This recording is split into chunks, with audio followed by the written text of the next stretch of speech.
And open the hood, you lift up, and to the right of the logo you push upward. Okay, here, go ahead and pull back on these two clips and open that up. Simply slide the filter out. First you kind of have to pull it backwards and then upwards. And taking a look at our filter, it's not crazy dirty, surprisingly, with how much camping we do. You know, if you look in there, there is some dirt in there. Filter's doing its job pretty well because this side is fairly dark.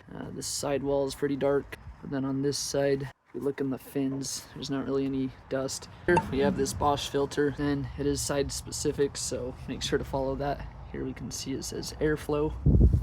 And I like to look down there, make sure there's not any debris. If you have like a microfiber towel, you could kind of clean it out a little bit. As you can see, you simply just slide it down and push it backwards. And there's this like rubber grommet seal that runs along the edges that helps seal it up. I'll go ahead and take your filter.